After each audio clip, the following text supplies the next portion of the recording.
Welcome back, everybody, to the Chroncast. I'm your host, Alex Rickman, editor at Canucks Chronicles, club reporter for Altitude FC.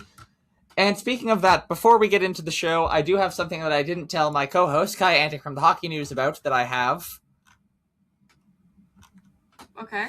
It is the Wanda Fuca plate that Altitude FC won this season as the combined men's and women's champions of League One BC. Why do you have that? Why is it in your house? Long story. Effectively, Altitude is circulating it among the volunteers. It is my turn with the cup. The summer of Ovi. And to the TSS supporters listening to this show. Okay! You know who you are. Hi, Maya. One time I almost bought a TSS jacket because I was like, oh, cool logo, a nice jacket. And then I got a text in all capitals saying no from multiple people. I think you were one of them. That sounds like something I would do. Yeah. Yeah, the thing that I waited to say before we started, the Canucks, this is a tweet from Rob Williams at Rob the Hockey Guy on Twitter. The Canucks are on pace to have fewer home wins, 8.2 this season, than the expansion Vancouver Grizzlies had in 95-96. They had 10. Ooh.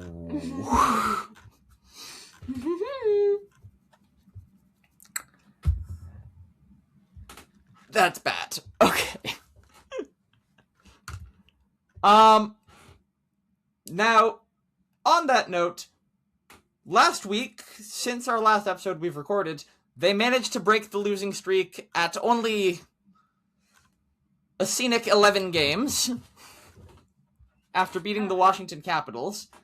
However, since then, they have also broken the winning streak at one game and lost 3 consecutive. They go again tonight at time of recording against the Anaheim Ducks. Kaja, yes.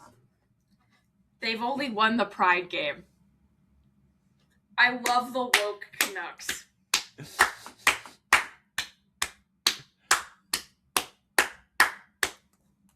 I was waiting for you to start talking, that's why I kept clapping. Oh, I see. I was at that game judging certain players for not using Pride tape. I'm not going to publicly air them out on the show because there were some that I thought weren't that I later realized were, and I don't want to do that on air.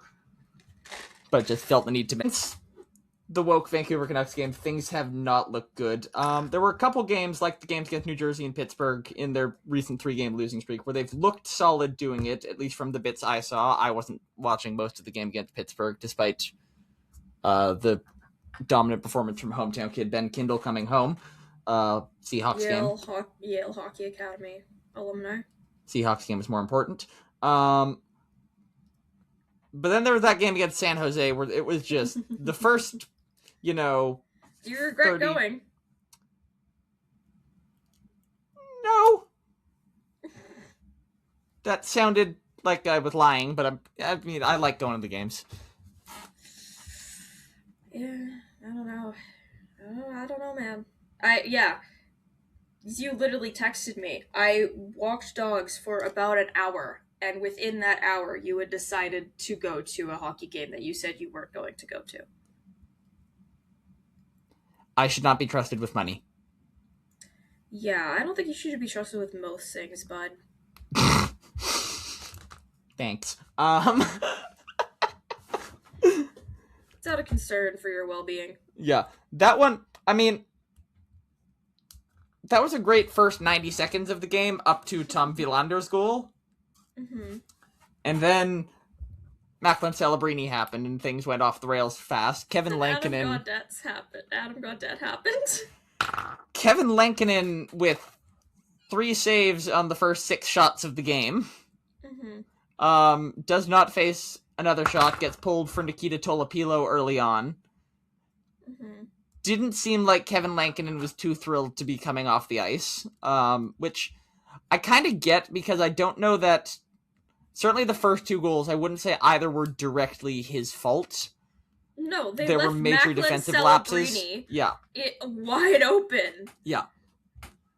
But just letting that happen again 3 times on 6 shots. Yeah, that's beer league numbers. No, you cannot be letting that happen, regardless. And just to add insult to injury, we have Brock Besser and Zeev Bume now on IR. Niels Höglander out for lower body injury of some sort. What? Not sure how long that's going to be. Not When practicing. did that happen? In the San Jose game, he left and didn't return. Oh, okay, I missed that. I had it on mute. I was watching the Australian Open. Fair enough.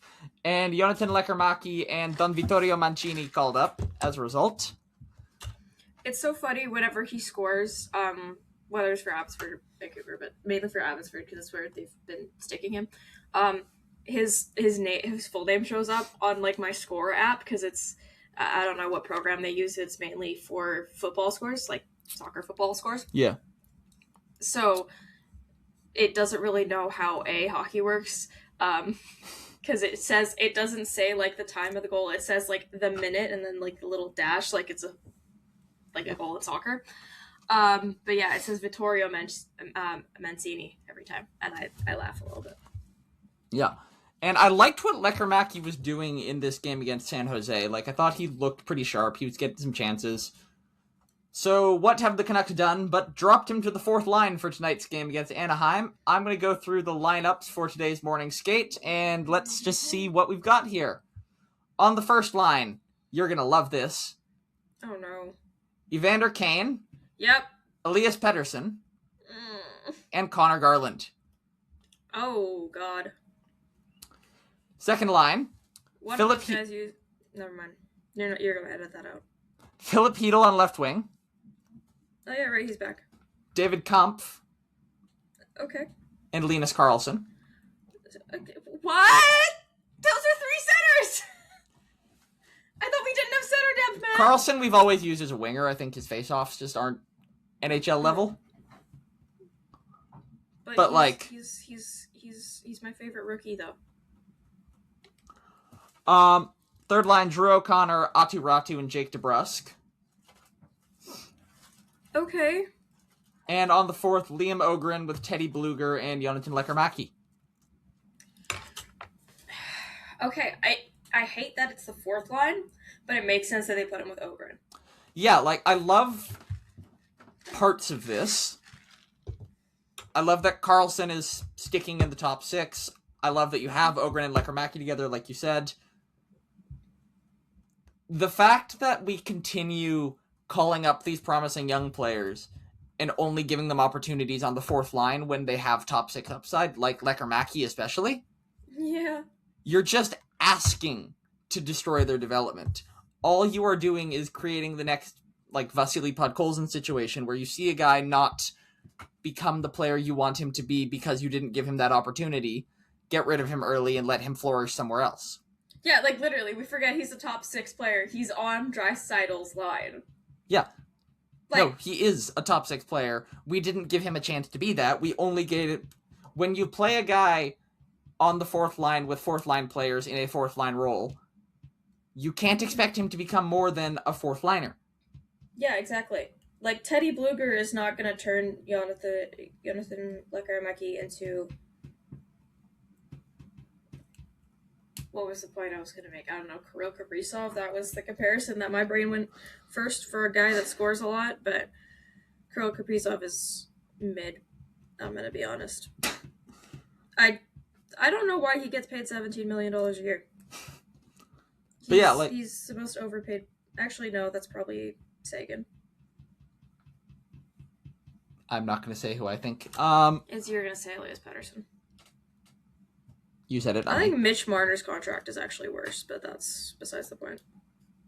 I honestly cannot say I've watched a Knights game this year. I have no idea what's going on over there. They just don't have a spot for him, really. They put him as a center. They what put now? Mitchell Marner as a center. Because they're putting just trying Quinn to figure Hughes out... as a center. Exactly. And then they're like, they thought about putting him on D, too. Which, like, he's had Selke noms. They what? Noms. Yeah, he's had Selke. I'm not saying that Mitch Marner is a bad defensive forward. No, he's good defensively. He's good defensively, but also, broski, What are we doing here? Yeah, it got worse after the divorce, so. Yeah. But, like, if we want Pettersson to be playing at the rate he needs to be playing at, Mm-hmm. either to keep him or to, like, potentially facilitate a trade, like it seems could potentially be in the works. Don't know, obviously, but some rumors out there. Mm-hmm. Why are we putting him with the old guys who can't produce? Damn. Connor Garland is unk now? Pretty much. Is he even 30? I thought he was 31. I could be wrong. I might be thinking of someone else. Evander Kane's old. Evander Kane is absolutely old. Connor Garland turns 30 in March. I thought he was 31. I apologize. Mm-hmm. Maybe I was thinking of... I don't know. Anyway. That's on me. What, at this point in the season, makes it so difficult to say, okay, let's try putting him, Pettersson, with Ogren and Lekkerimäki, or Carlson, really? Or even, like, throw Drew O'Connor there, for all I care. I'd rather see O'Connor there than Evander Kane. Like, I'd rather see... I don't know. I don't think Evander Kane is going to be a Canuck for much longer. We'll get into this in just a second, but, like, it's not like even if we are going to be trading him, we need to showcase him. Teams know what Evander Kane is. He's been around for long enough where teams know what they're getting. Yeah. If anything, if you want to showcase him for a trade, probably you should put him in the press box so he's not on the ice. Yeah, exactly. Just... That's what the Oilers did. It's becoming clearer how disastrous of a hire Adam Foote was as a head coach. Even if the season was lost to begin with, the way it's been lost, I think... Yeah, because they has become a situation where the one thing you could be asking for him right now as the coach of a team this god-awful at hockey would be play the kids so that you can get something of a rebuild going and you can try to help facilitate something for the future. Mm-hmm. And the one thing he's refusing to do is give these opportunities to young players. Yeah, who knew that that bringing in a coach with like little to no NHL experience just for a guy that doesn't want to be here anyway, who knew that wouldn't work out for you guys? It's reminding me so much of the Willie Desjardins era. Don't, no. I can't go back there, please, no. No. Am I wrong?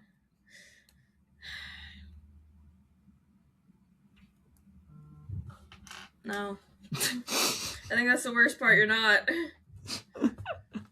And you hate when I'm not wrong. Yeah, because then, I don't know, I don't like it when men are right, so. Speaking of, before we get into Evander Kane, because you'll want to talk about this quite a bit, I'm sure. We should mention, speaking of Brock Besser being injured, so injured in that Pittsburgh game off of a hit by Brian Rust at the end of the game. Brian Rust now suspended 3 games by the NHL. Also, Brian Rust fans and Pittsburgh fans, I have a comment to make because I've been seeing this a lot on Twitter. Can I make a comment? I was going to say, what are your thoughts? Yeah, so my thoughts are, what the hell, Brian? It was absolutely unnecessary to chicken wing him there, and, like, I'm a Brock Besser fan first, a human second. I'm a Brock Besser and Davis Schneider fan first, and human second. Clarifying. Ernie Clement's also up there for me. I miss baseball so much. Anyway. Yeah, so that, when I found out that he got hurt, because I wasn't watching the game, I was working.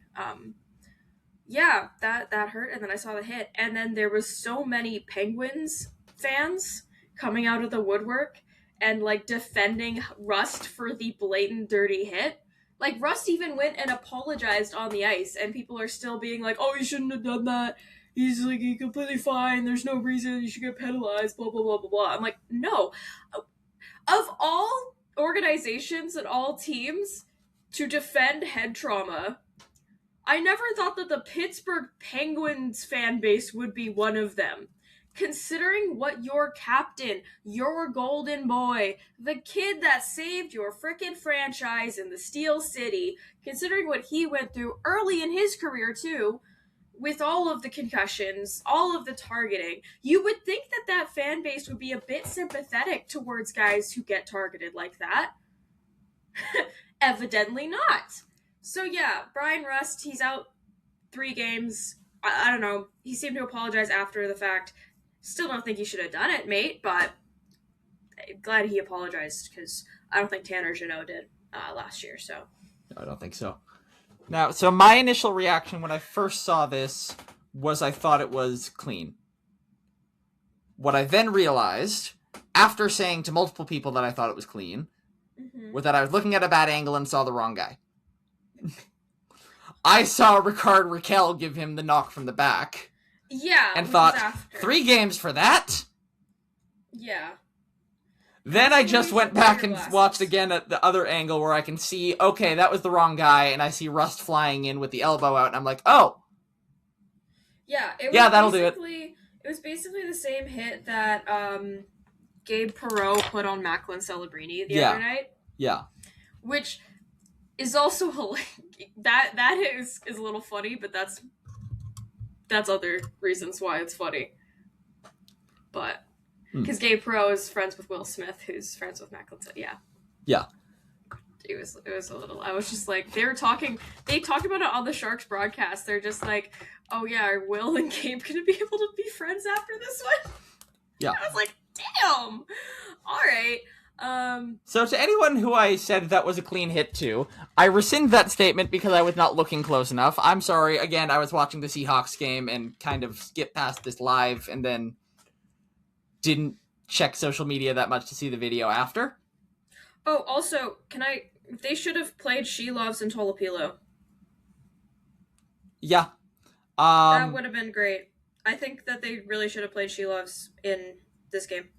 I mean, in general, right now, if I was the Canucks, I want to see more Nikita Tolopilo games than Kevin Lankinen games. Did you text me that Tolopilo is my starter? Yes, I did. Yes, you did. Okay. Like, I think, he's just... Right now, he is the better performing goalie out of the two. Mm-hmm. As of late, at least, I think absolutely he has been. And then 2... This kind of goes back to the point I was making before with guys like Lekkerimäki and Ogren. You're not going to get anything out of this season. Yeah. Play the kids. And I think I'll add to that, too, in that I don't think playing Kevin Lankinen right now is going to help Kevin Lankinen. No, because we let saw him... what overworking him did last season. Yeah, let him get some rest and come back next season without having, 1, overworked the hell out of him, and 2... without completely destroying his confidence by letting him get out there and get destroyed every night. Yeah. We know he's not playing well this year, but he is a better goalie than this. Mm-hmm. Let him be that goalie next year. Don't keep beating a dead horse and forcing him to the net every single night. Yeah. Have some mercy, Adam. Yeah. Maybe Adam just... never mind. And I mean, just talking about goalies and overworking goalies especially... Overworked? He plays 10 games a year and gets paid $7 million to do it. We overworked him before, which I think added to the problem. I don't care. He should have been gone at the draft last year. I was gunning for it so hard, and then they re-signed him to keep a guy here that didn't want to be here because he did not care about the team that drafted him. And, raised him. And, fair, it's an organization that is rotten to the core, but also you are too. Yeah. So Thatcher Demko's out for the season. Shocker! Kaja, tell us how you really feel. Shocker. I mean, that was mainly Quinn Hughes' shade, but yeah, they re-signed Thatcher Demko, perennially injured, has never, in his life, I swear, played a full season of hockey. Yeah, hasn't been consistently good in 3 years? Hasn't been consistently available in 3 years. Consistently available and consistently good. Well, I think he's been good when he's been available. It's just he's been available once every 3 games. Yeah, but then he's good, and then he He's good for a couple games, then he falls off again, and he comes back, and then he gets injured. That's the pattern. It's a pattern. Like they'll anyway. Yeah, and they trade away a young goaltender who is. I mean, the Pittsburgh Penguins, they have a tough situation in goal right now too, but God, they traded for Stuart Skinner. But like, oh God, we lost Stuart Skinner. More NHL games. He's playing more. We lost to Stuart Skinner in Game 7. Like, who won the Calder Cup? Who was the MVP in those playoffs? Who played in the actual playoffs? Demko didn't. He was out. The abuser didn't. He also was awful. Yeah. So, alleged abuser. I'm sorry, you don't want to get sued. He just alleged. He got arrested. He just got off with a... Anyway, that's... Yeah. Yeah, Demko's done for the season. Has hip surgery. Okay. Whatever. They signed him. He's going to have a monster deal for no reason. Doesn't deserve it. We have $12 million going into goaltenders, $13 million. And neither of them can perform. So I think it's time for the Vancouver Canucks to relegate themselves. They should apply to join the KHL. That will be less controversial than whatever the hell they're doing right now. Sorry, I'm just done with my existential crisis about losing to Stuart Skinner. Anyway. Yeah, and I mean, it's not like, I'm not gonna sit here and pretend that I didn't see the vision with that at the time. Mm-hmm. Like, I did not hate the move signing Demko. My thought was, it's a risk. Yeah. But I think... I hated it. Obviously, I thought we had a better chance to keep him healthy this year than we have in the past. And I thought it was the kind of move where, okay, it's a risk, but if it pays off, you have a guy who is a top 5 goalie in the NHL, so I can at least see where it's coming from. But especially now with Quinn Hughes gone and the direction clearly signaled as a rebuild, this does not look good. And I mean, I'm not going to pretend either that I think Archer Shelovs would have the team in a much better position, because statistically he has been... No, he's not an pretty NHL awful. starter. He's not an NHL starter, but also neither is Lankinen. But at least he could play NHL games. Yeah, I mean, I would Demko still... is an NHL starter who cannot play games. Yeah, no, I mean, like, I would, right now, even with Shelovs, probably prefer to be going with Tolopilo. Okay. Here, I'm gonna ask you a numbers question on here. this. I'm gonna ask you a question here, okay? Yeah. Well, Tolopilo also has dealt with injuries this season. Yep. Yeah. Like, I saw him get injured in front of me. It is. Gold okay, save above expected. Sorry, quickly. I'm going to pull up with this and then come up with what you were saying. Kevin Lankinen is 17th from last in the NHL from among goalies who have played a minimum of 15 games. Okay. Shelovs is 18th from last. Well, you know what? I mean, the Pittsburgh Penguins defense is... And they're both comfortably in negatives. Jordan Binnington is dead last. Yeah, that doesn't shock me. Sorry, what were you going to say? Would you rather have... Okay, would you rather have games? Okay. Would you rather have unlimited mid goaltending and games? Or would you rather have really good goaltending and no games? Or games, I don't know, I'm trying to make a joke about this with the games, unlimited games, no games, and my brain cannot facilitate that. I'm trying to make it that Thatcher Demko is not going to play games. You might just have to punt on this one. Yeah, I'm gonna pull a Ravens and completely miss, so... We're gonna call timeout and rethink the play call. Let me go call the Buffalo Bills to see what their coaching staff want me to do.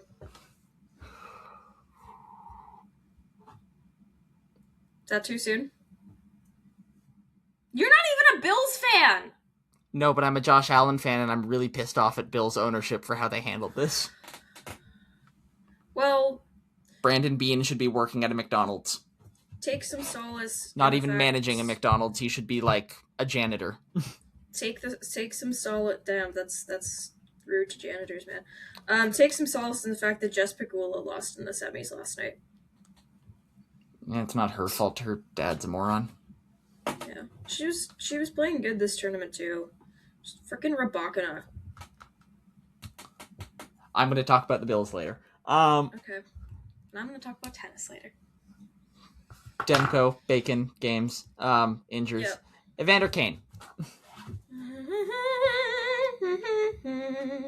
No, this time you'll enjoy talking about Evander Kane on this podcast. Yeah, because he's gonna be gone! He is almost gone. So the Canucks have given Evander Kane's representatives permission to help facilitate a trade. This match is scheduled for one fall! The last 2 times they did this were with Kiefer Sherwood and Quinn Hughes. Both times the trade got done within a few days of that. From what we're hearing from different reporters right now, first of all, Evander Kane supposedly does want this to happen. The Canucks are willing to retain half of his salary, but would like a draft pick or a prospect in return. And interested teams, so we've heard plenty about the Los Angeles Kings, obviously with Ken Holland as their GM, Kane's former GM who brought him to Edmonton. We've heard about Dallas. After he got bought out by San Jose while playing for their AHL team. He got suspended for 21 games. We've also heard Dallas and Colorado. Dallas, more reports came out today that they are definitely in on Kane. We've also heard some Eastern Conference teams. Just thoughts on the whole situation, Kyle? Shocked that they're American. Listen, Colorado makes no sense, but also it gives me more reason to dislike the Colorado Avalanche, so I'm all for it. Dallas Stars, that also kind of makes sense. Yeah, I don't know. I just want him gone, so I can stop looking at him on my TV if I watch a Canucks game. If is the big word there, because most of the time I put it on my iPad, so I don't really have to pay attention, because otherwise I will need to up my antidepressants again, and I think I already take the maximum dose, so...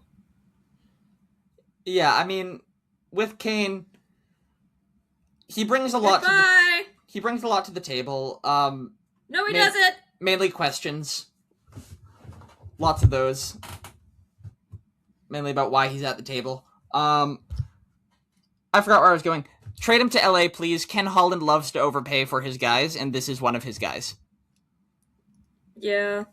Why'd you come out of retirement, man? It's like Fernando Alonso. Oh, I was so happy when I saw Ken came out of retirement.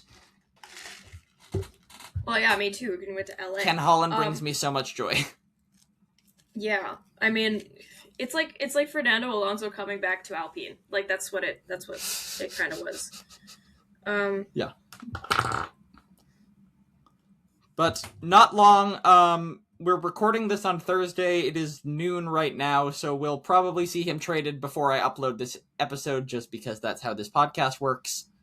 Yeah, I mean, hey, the Demko news came out before we recorded. There's that. Yeah, but all of the other news comes out after. Well... Wah. Wah. Wah. Why are we Wario? Why are we Wario? You're Waluigi, mate. Whatever. It's because you're taller, that's the joke. This is the dumbest podcast of all time. Ow! Am I wrong? No. ADHD is our co-host. Yeah, literally. Who is Vi Vance? I don't know her. Actually, I do know her, and my heart rate is extremely high right now. Yeah, Evander just... last game, that one stupid penalty he took, which I was surprised it was only one. Yeah, no, he should have been ejected. Yeah. He jumped Liljegren. For... My thoughts on Evander Kane, exactly. Why did they trade for him? Why did they? Okay. Listen, we have heard some reporting that if they are to retain salary, what they can get back might be more than they gave up. Okay. Potentially, I didn't give him much because he's not worth anything. No, but we could potentially get like a third or maybe even something higher back. Okay. If that's the case, okay, at least they've, made something out of it. Mm-hmm. Should they have done it still? No, but it's at least, they were able to work with it. So, do you think that they're gonna trade up to get the Twins? I don't know if they have to trade up for it. Well, they probably wouldn't want to go back to back like they did. I don't know. It's possible, but I don't know, because with Daniel and Henrik, it was more of a clear, they're going to go back to back thing. This is a little bit different. For anyone unaware, there are 2 Twins right now in the WHL, Liam and Marcus Ruck, was it? From Soyuz. Projected to go kind of late first, early second. There's a chance that the Canucks could grab them using Minnesota's first and their own second. I have not done a whole lot of research into the 2, so I don't know a whole lot of what they're like as players, but I mean, the idea of having Twins in Vancouver again, hard not to at least be interested. It's a little funny. Yeah. Anything else we want to talk about in hockey, or?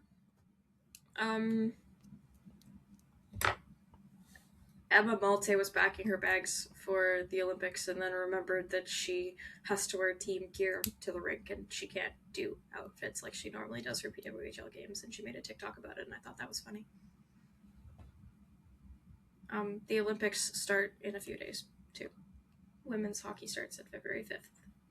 Everyone, it's the day before the opening ceremonies. So make sure to keep an eye out for that. I find it so weird when they start events before the opening ceremony. I don't remember them doing that for 2010. Also, 2 days ago, I don't know. One of those days, I was on... Shut up. I was... Shut up, Ringo. I'm Ringo Starr from the Beatles. I was watching an American channel on my TV, and they had an ad for the Olympics, and one of, the Winter Olympics, and one of the clips they used was literally from, the opening ceremonies in 2010 when the guy snowboards through the rings. Oh, yeah. To open it. And I was just like, damn, you hate us so much. Why are you using us in your ads? Hate us because they ain't us.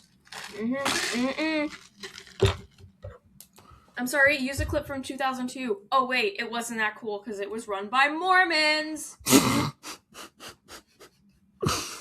Shout out Brandon Flowers and Ken Jennings. I was about to... The first Mormon, I thought it was Brendan Urie. Oh, is he? I think he was. Yeah.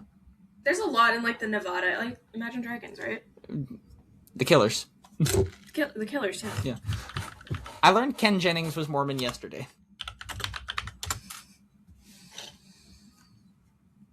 Oh, he was born in Utah. Yeah, he was raised in an LDS family. Shout out Ken Jennings. You weren't talking about Ken Jennings, I assume, but I was talking about Panic. Mr. Brendan Urie. Yeah. Well, what's he done for Jeopardy? Maybe been equestrian once. In 2020, Urie was accused by 2 anonymous Twitter users.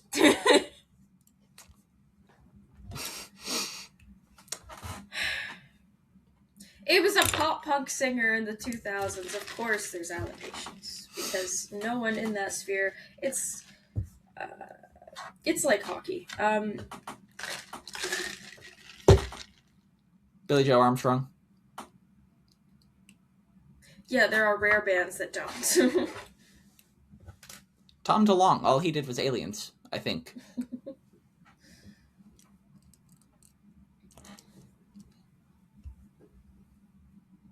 Where were we? Oh, yeah, right.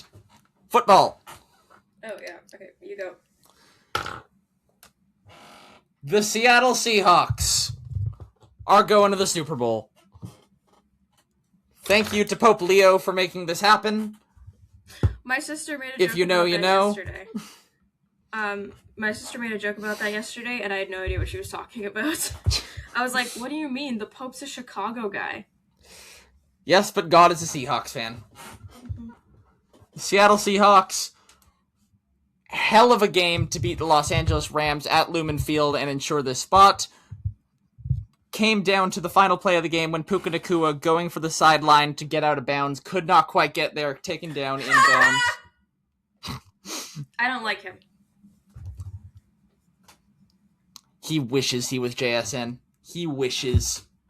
Dude, he looks like Lord Farquaad. Lord Farquaad has JSN posters on his wall. Look at the hair. Bro is Dora.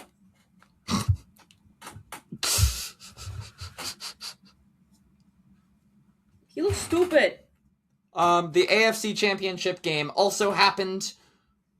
Sort of. That was another one of the football games I've watched. The Patriots take down the Broncos to go to the Super Bowl. So it'll be Patriots, Seahawks, and I mean, just as a Seahawks fan, the opportunity here is for, like, the most perfect postseason imaginable. Beating the 49ers and the Rams at home, and then potentially being able to avenge the demons of Super Bowl 49 in San Francisco. I am knocking on wood throughout all of this, but if we could win a Super Bowl at Levi Stadium before the Niners do... Mm-hmm.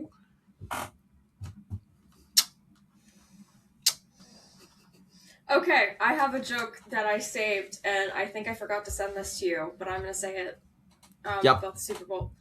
I stole this off of Twitter, so shout out to whoever said this.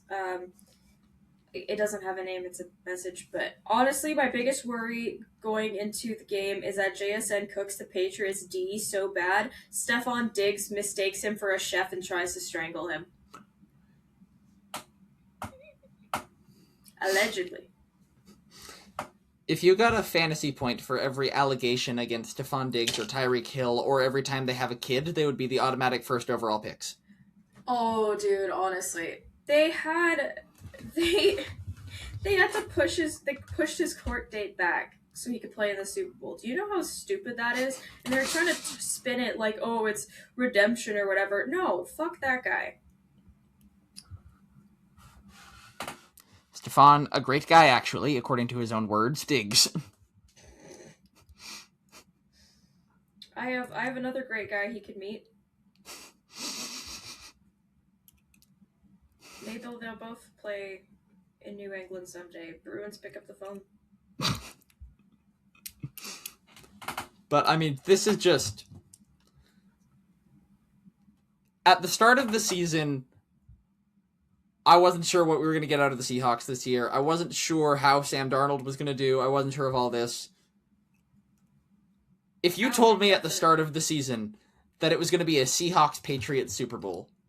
Yeah, who would have thought? No part of me would have believed you. I would have thought, okay, so you've just woken up from a coma in 2014. Yeah, who would have thought? Yeah. Like, so, it's actually insane to think that my brain's going away. Oh no. This is just an incredible opportunity. Also, I love watching Sean McVay's press conferences after a Rams loss, because he is the pissiest man on the planet after a loss. He will storm out of that press conference no matter what. Why are you so pissy, Sean? Why are you so pissy, Sean? Who said that? Is it Spectre who asked? I think it was Spectre. That sounds like something he'd ask. It does. Yeah, Mark Spector in that room. Most Oilers reporters, apart from Gene, would say that, though. Gene would say something better. I want to be a Gene Principe when I grow up. We support Gene. Country. Damn it. Behind the scenes, folks. This will be released on Chroncast behind the scenes later today. No, it won't. If we did that, we'd be fired. Bro, by who? Yeah, I realized the issue with that. That's my job. Yeah. Alex, you're fired. Shit. Ryan's gonna come in and take over. The other NFL news I want to talk about is the firing of Sean McDermott by the Buffalo Bills. Okay, you take the lead on this one. I'm not a Bills fan, but I do have a soft spot for them. They're kind of my AFC team just because of how big of a Josh Allen fan I am. Yeah, I was gonna say you're married to Josh Allen, bro. She doesn't deserve him. Anyway, this firing is the most ridiculous thing I have seen in a long time. Like, the way the Bills have gone about this in the press conference, and with Brandon Beane not only keeping his job as general manager of the team while doing absolutely nothing to support the best quarterback in the NFL. To see him get promoted, to see the owner call out Keon Coleman in this press conference, to see all of this go into slandering Sean McVay, who the players love, has built an incredible culture in Buffalo, and has had, basically, apart from Josh Allen and James Cook, has been asked to make wine from sewage water. To see him be the guy on the block, and Brandon Beane, who, again, should be a janitor at a McDonald's at this point, not an NFL GM, not in an NFL front office. The man is flat out incompetent. To see him get promoted is just utterly ridiculous and just shows, I know the Pagulas are the reason the franchise is still in Buffalo, and they get some grace for that, but these are horrible owners. And we've seen it with the Sabres, some of the horrible moves they've forced the Sabres to make. This is starting to creep in Buffalo now with the Bills as well. So just shame on the Pagulas, shame on Brandon Beane. Disgusting to see Sean McDermott out of a job after this, and Brandon Beane still employed. So is this like if they made Jim Benning the coach after they fired Green? Kind of, yeah. Okay, so that's bad. Like, I'm trying to come up with a more direct example. It's like the Sabres bringing back Lindy Ruff. Oh wait, it's like blaming the coach of the Cavaliers when they had LeBron in his first stint for not being able to win a championship, when they were also surrounding LeBron with plugs. Yeah. Like, you have this talent like no other, and so the guys you give him to work with are just a bunch of randoms you found on the street. The Toronto Maple Leafs. Yes, but that's almost more the Leafs' own doing, because they just throw money at 4 players and run out of cap space to do everything else. 3 players. Yeah, I suppose they got rid of one of the players. Anyway. Result of divorce.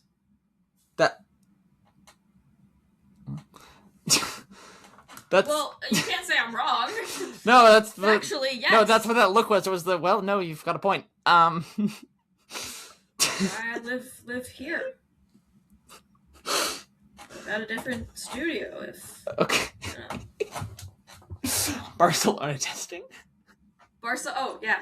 Okay, so they did a secret... F1 did a secret testing, but they also told everyone when it was happening, where it was happening. It was closed to the public, but people still figured out how to get it and, like, live stream it.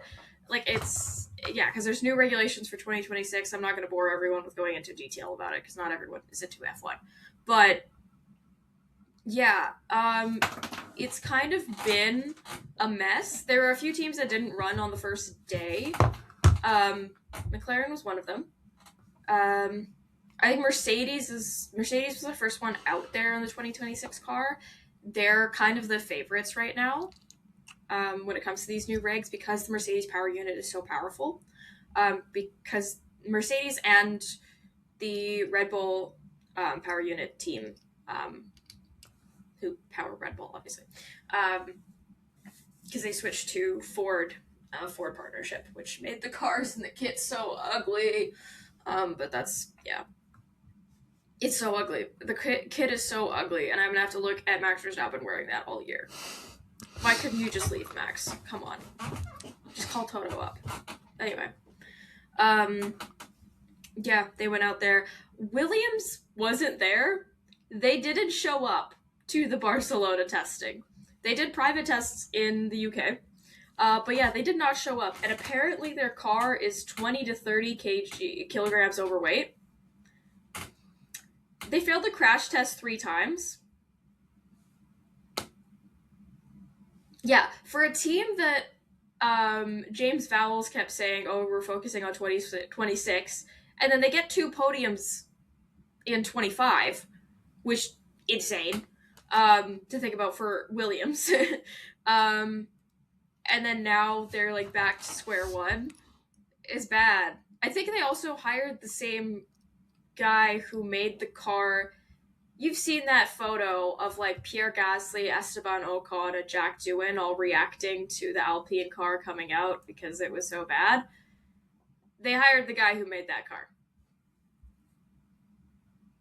I think it was them. It was either them or Haas. But no, I think it was Williams. Yeah, I haven't heard much about Aston Martin. The Ferrari engine sounds like shit. It sounds like a tractor. It's bad. Yeah. I think I had something saved about it. But yeah, Williams did not show up. And then also, when it rained a little bit on day 2, the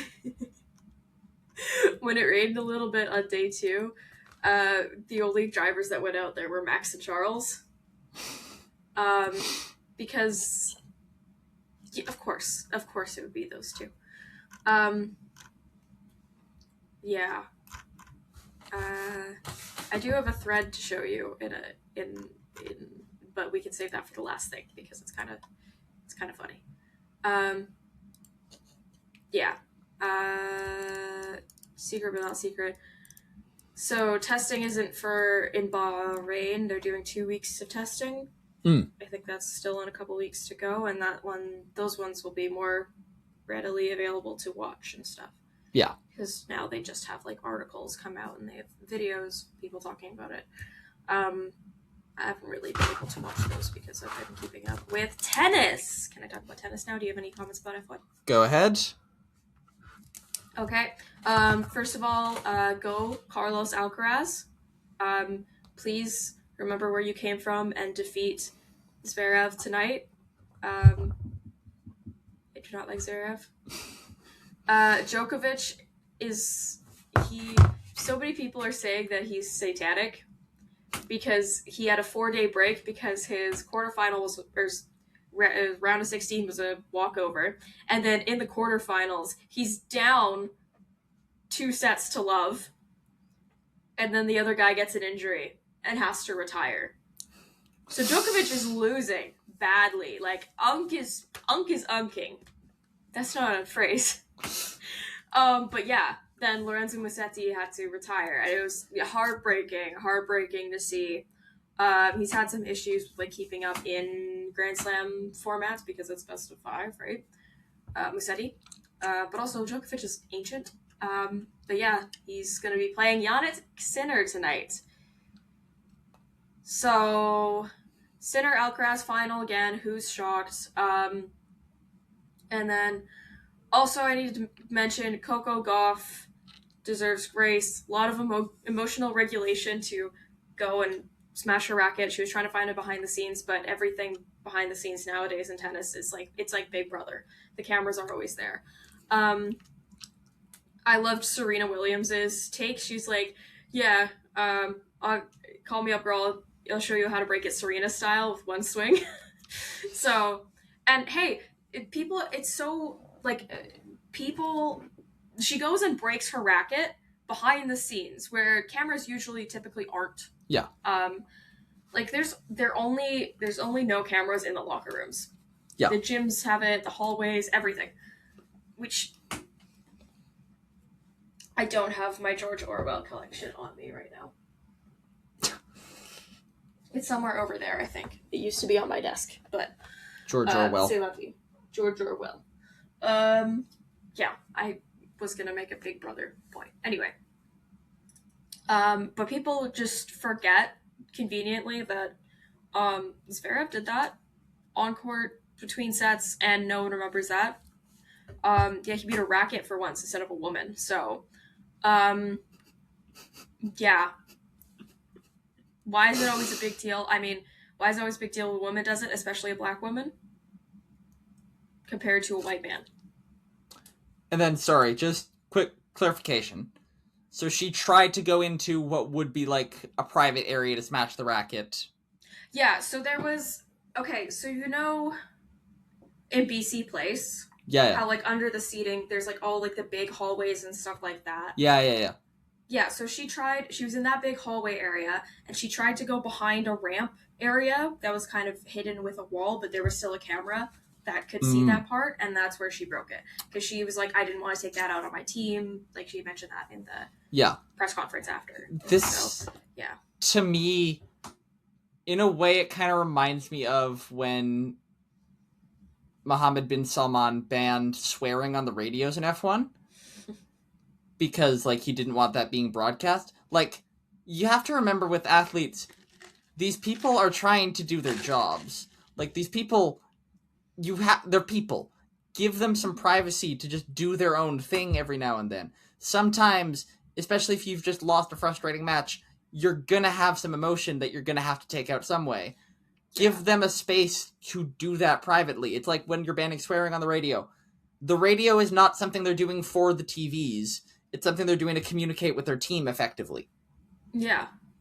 Like, why do we not let the athletes have their space to have their moments when they need to react to something? Yeah, like, I don't know. You can make comments about, like, goalies in hockey when they get pulled and they're dramatic about it. You can make comments about Jordan Binnington. But still, they're emotional. Yeah, like, it's emotions. They're human beings. People react to things. It happens. Yeah, and, like, Coco wasn't playing her best tennis. Yeah.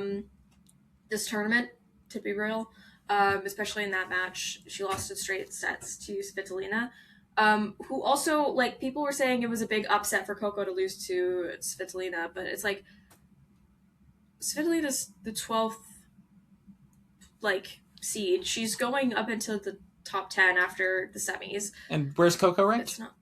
I think she's 3rd. Okay, yeah, like, I mean, it's kind of an upset, but also it's not like it's so hard after because she had a kid and then she came back from mat leave. Like, she's been working hard to get through, and it's not like it's at March Madness when a 16 seed beats a 1 seed type thing. It's like it's not like an upset like Felix Auger-Aliassime losing in the first round. I mean, he retired, but still. Yeah.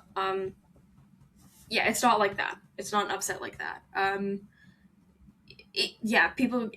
think it's because I was watching the ESPN feed, and people are like, "Oh, it's such a big upset." I'm like, "Is it? Is it? I don't know." I haven't been able to watch much of the Australian Open. Have they had John McEnroe on commentary? Yep.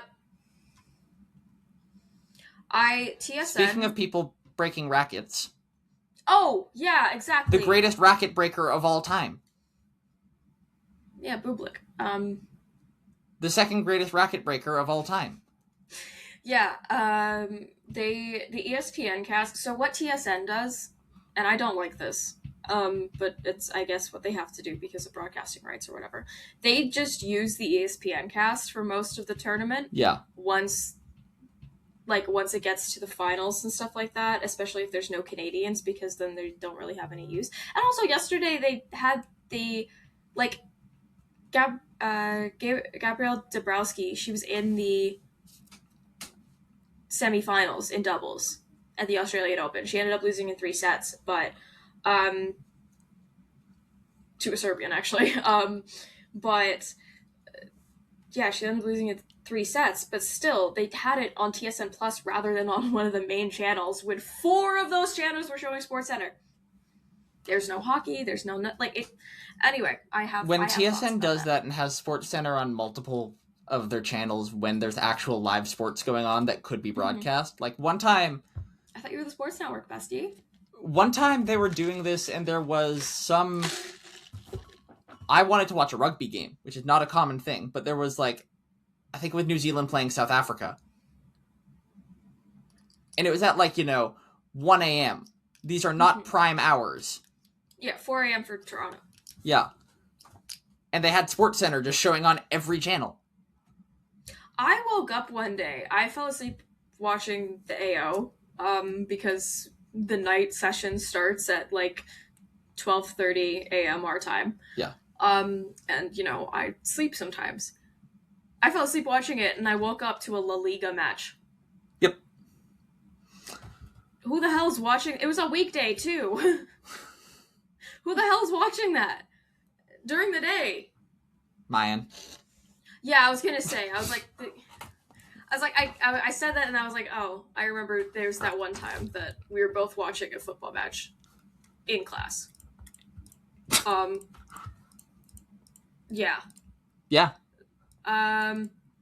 Anyway, the final for the women's match is going to be Arina Sabalenka, and Rybakina. Because Rybakina beat Jess Pegula yesterday. So, congrats, Arina Sabalenka, on your Australian Open win after losing to Madison Keys last year.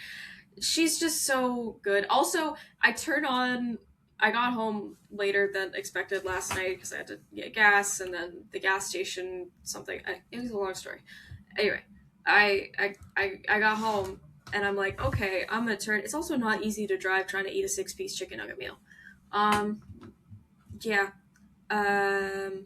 I had to drive home. I get home and I turn it on. It's the fourth game, and somehow the moment I turned it on, it was also when Sabalenka was getting shit from the umpire about grunting for too long, which I mean is a thing of her game. But the ESPN broadcast talked about it for, I swear to God, 10 minutes about because it's part of her game, and that's also why I cannot watch Sabalenka matches because it's just so distracting. I watch tennis to turn off my brain to go ooh ball and hyper focus. Are you a lab? Yeah, maybe. But yeah, yeah, exactly. But yeah, that's why I watch tennis, because it lets my brain be quiet. Yeah. I remember having that with Nadal, because Nadal's grunt had some weird pitch to it. Yeah. Yeah, it did. And I was trying to watch once, and I was just like, what? Are you okay? Yeah, that's Sabalenka, and I was also like, it's the fourth game. You're not overexerting yourself. You're up 2-1. It's not hard. But yeah. Yeah, no, and the Sabalenka Rybakina match in between the grunter and the server that I don't like. The way Rybakina serves throws me off so much because she turns when she does it, and it's weird, and it looks kind of like a ballet move, and I don't know why, but that made me so mad. The first time I really paid attention to one of her matches when she played Vicky and Boko at the National Bank Open last year. Anyway. AO. Tonight is Zverev, Alcaraz, and then Sinner, Djokovic. So let's see if Sinner gets bit by the demonic bug that is taking the Djokovic further in this tournament, because it's actually insane. It's so funny seeing tennis Twitter just mad about it. Because they are. Yeah. They are mad. They're like, what is he, is he cursed? Blah, blah, blah. Or is he, cursing all these guys? Yeah. Is Etsy Witch not working? It's really funny because I grew up watching Djokovic. He turned pro the year after I was born. And he's Serbian, so that was the tennis guy we all watched in our household. Yeah, of course. And that's how I got into tennis. So. Yeah. It's the amount of people there's he's evil, he's this demonic possession. I'm like, oh, he's just some guy. Yeah, he's just a guy. Yeah, I think that's all I have for tennis. Okay. You're in charge of the show from this point. Oh, right, yes. Yeah. Okay, we talked about the Olympics briefly earlier, but they're doing a lot of the torch relays and stuff like that. Which, I mean, it was a core memory for me when they did that. They ran the torch down one of the streets in my neighborhood in 2010. And I remember going to go watch it with my grandparents and my family, and that was a cool moment. I know exactly what intersection I was at. I'm not going to dox myself, but I mean, I don't live there anymore, but still. Yeah. That was a cool moment. Anyway, they're doing it in Italy now, in the Italian streets, which are much more, conducive for walking compared to Surrey. But yeah, so I think it was the same day. They had the two lead actors, so Hudson Williams and Connor Story from the hit Crave original, Heated Rivalry. They had them carrying the torch. Which is just hilarious. Because literally a few months ago, they were just some guys. Yeah. And now they're there. I mean, it's great for them, but it's so funny to me. Kimmy Antonelli, I think, was also carrying the torch that day. So there's potential for a crossover between the Heated Rivalry actors and Kimmy Antonelli. And it's just really funny to me. Because, like, what do you mean? Does Kimmy Antonelli know what Heated Rivalry is? Is he allowed to watch it? Or is Toto restricted that because of adult content? Like, I feel like Kimmy might need to be a year or two older. Yeah. My sister watched it. She's younger. I mean, she's only 2 years younger than Kimmy, but still. But yeah, there could have been a crossover. I think that's hilarious. Expo 2027 is being held in Belgrade. And so I talked a little bit about, there's a number of Serbian athletes that play. Novak Djokovic being one of them. Probably the most famous Serbian athlete. But Ranko he doesn't Veselinovic. Ranko Veselinovic, yes. There's a lot of Serbian athletes out there throughout the world. Jokic. Who? Jokic. Nikola Jokic. I only know Ranko Veselinovic. She is so done with my shit. Yes! But yeah, there's so many Serbian athletes throughout the world. But here's the thing. A lot of them are pissed off at the current president, Alexander Vucic. So do you know who he got to promote for athletics? Because that's one of the pillars of Belgrade Expo, whatever. Usain Bolt.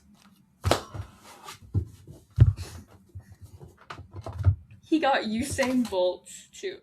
Oh my god! Him?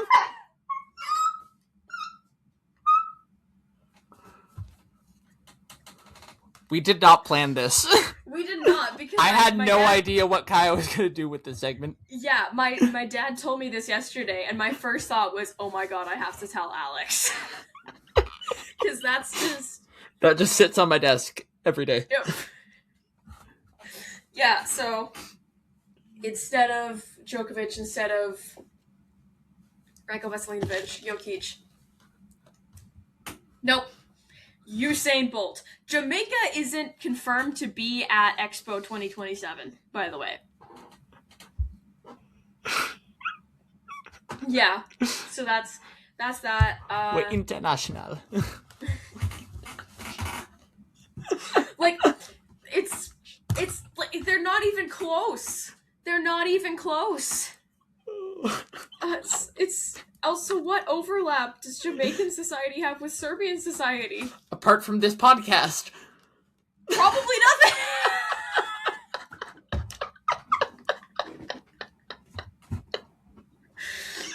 But yeah, I mean, you could. Anyone who doesn't know I'm half Jamaican is going to be so confused right now, and they're going to be more confused when I mention that. Yeah. I mean, there's a Serbian-Canadian hockey player in the EIHL right now in the UK. They could have just called him and he could have flown over. I mean, I'm not saying he's the greatest example, and I'm not going to mention his name, but you should know who I mean. Oh, that one! Yeah. Is he in the EIHL now? Yep. I think really? He's in Cardiff. Yep. Fascinating. Yeah. I'm not talking about Nedeljkovic because he's American. Boo! Yeah. Well, he's Serbian, though. He's Serbian, American, whatever.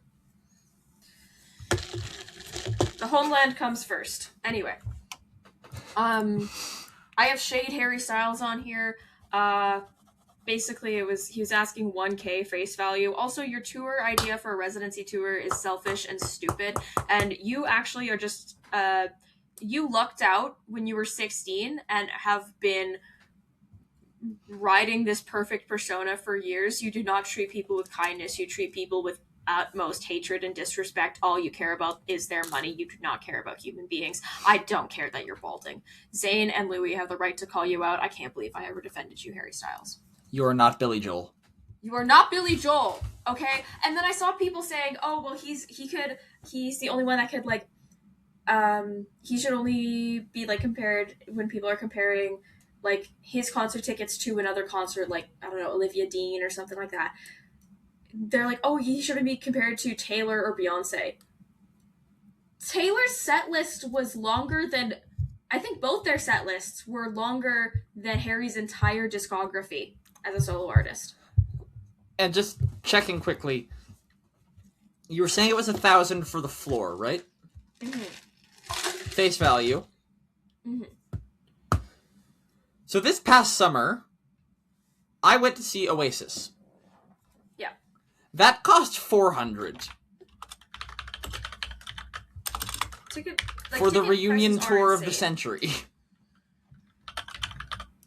Like, ticket prices are insane. I'm not gonna... Oh no, concert ticket prices have gotten insane.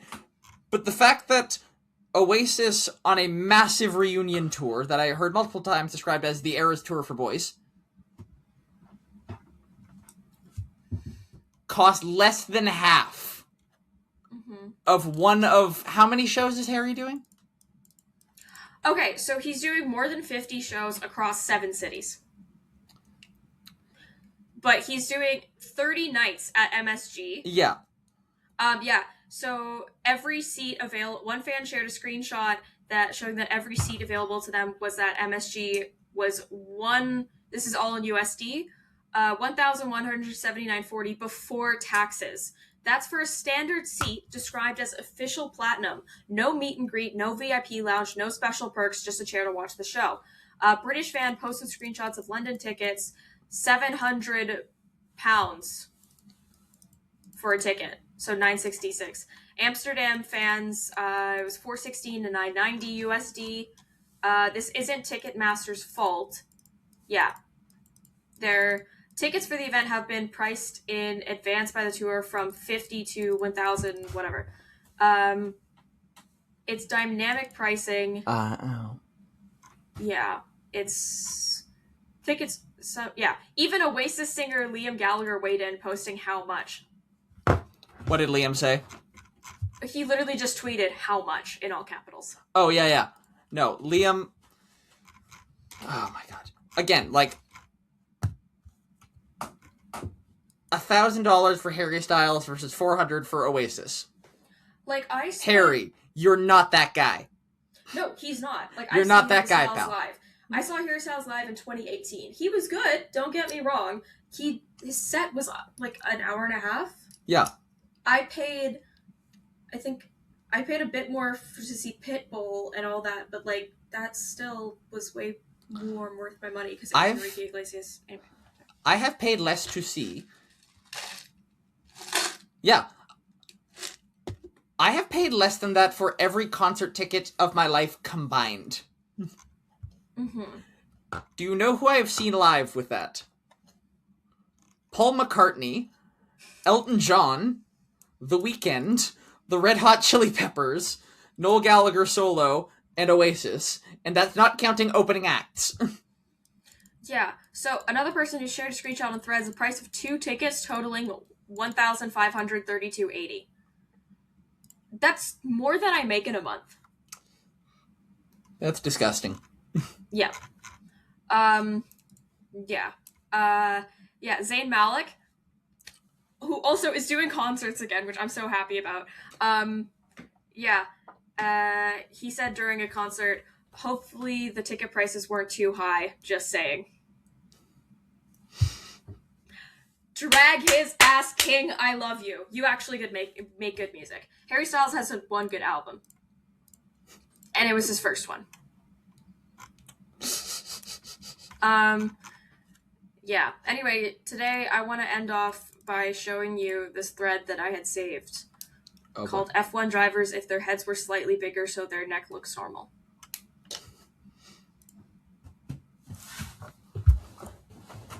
Share. Okay. So there's Lando. Yep. Oscar with a bigger head. George. Oh boy. See, that just looks normal. Yeah. George looks okay. Kimmy.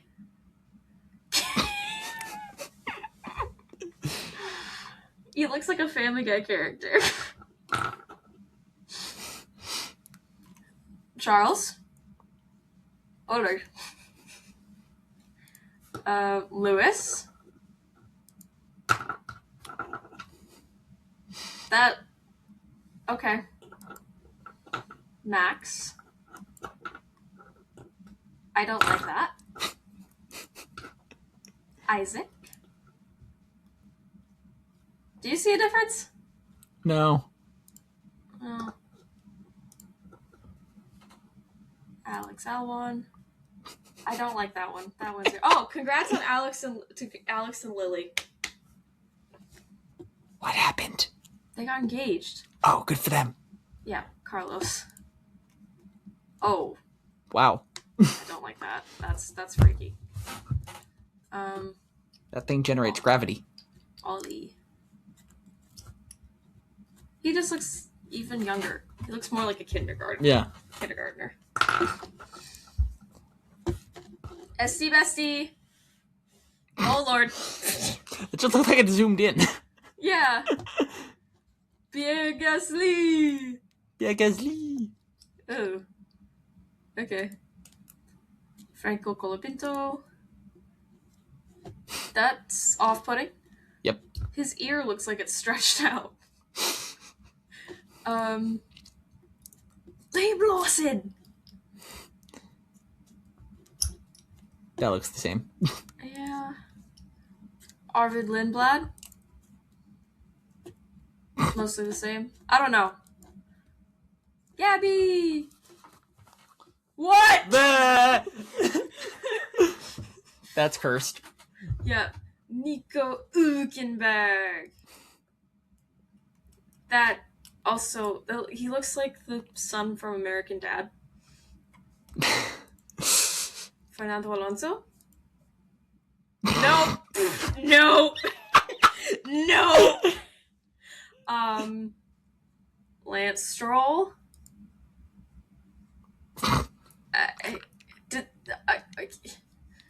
Again, that just looks zoomed in.